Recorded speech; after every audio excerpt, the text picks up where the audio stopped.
And that's where it comes to the barriers for good performance. So when it comes to performance, the whole idea of leave your things at the door, leave your personal life at the door, does not make it cannot happen. We are human. What's going on in our heads stays in our heads. We take our work home to our families. We bring our families to work. We cannot separate them. The impacts will be different for different people. We are all individual. We are all different, but there will be impacts to performance. And there's a balance for business between how we support people to overcome those barriers and the points at which we say, actually, I can't afford to pay you when you're not doing the job, even if the barrier is something that is not your fault. And that's the fine line that I can find sometimes quite difficult in HR, because we do have to at some point say, do you know what, we can't support this anymore. But when we're aware of those barriers, we can also look at how can we overcome them, which ones are we in control of in the business. So things like personal life, going through major changes at home, like divorce, marriage, moving house. I think they're the three most stressful things we go through. A whole range of other things that can also be stressful. These are going to impact us at work. Our health is going to impact us, whether we're fully fit and able to work. Relationships with colleagues is going to impact us. Do I feel safe at work? Do I feel comfortable coming in and being with these people? Being in the wrong job or lacking skills. If we find ourselves in a job that just isn't for us, or actually our skill set works for that part of the job but not that part, that's going to have an impact on our performance. And we're starting to, of course, get into the points now where you might be able to do something about this. If there's a relationship issue with colleagues, deal with it. If somebody's in the wrong job, it might be something you can deal with, because actually if they've got really good strengths here, you might want to deal with the weaknesses over here and allow that to be dealt with in a different way in order to harness these strengths within your business. Or it might be, actually, you're in the wrong job, and let's help this work out how we get you out of the business. And we'll talk about that in the next session. The workplace environment. Is it an environment that I feel like I can perform in? Am I motivated to come here every day? Is it an environment that feels happy, healthy? Do I feel oppressed? Do I have to mask? Do I have to hide myself? Can I be authentic? All of these things have an impact on our performance.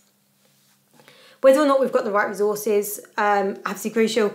Keep going on about this one. Reminds me of a job I had where just provided with a laptop with a small screen, and I was often having to compare multiple documents alongside each other all the time, and it just slowed me down. And then, of course, the laptop didn't like multiple things being open. Caused me all sorts of issues. It stayed with me, and it does have a real impact on your ability to do the job. And of course, unrealistic deadlines. So as I said about that unachievable, if something feels like I can't achieve it, I can't get there, I'm going to constantly feel like a failure. I'm going to constantly feel like I can't do this. And that's demotivating. It's not motivating to have the finish line pulled away from you constantly, or to never be able to reach it, or to be berated for something when it's out of my control. As that, when we're talking to adults, we don't need to be berating them most of the time, and I'll come and talk about how we talk about performance with people, and that will become much more clear. But that achievable bit is really important to making sure that we've got that overcome. So when we're thinking about how we support people, how we enable people to do the best job they can, think about all of these things and think about how we manage that. Think about with health, for example. We want to reduce absence. Absence is disruptive to business, but how much absence should we have? Because people will get sick, and therefore we need some level of absence. Because if we've got people constantly coming into work when they're not well enough to work, then mistakes happen, they get burnt out, then we often actually end up with longer periods of absence overall. So all of these things are things we're trying to sort of balance and work out how we can minimise those impacts in order to get the best return on investment. And I'm not saying that we just let people do what they like and go, oh yeah, it's all right, you're getting divorced, you don't need to do any work this week. It isn't about that. It is about, this is a business. That business is paying a wage, and therefore you do need the person to work for that. But it's also recognising that you're employing a person, not a robot.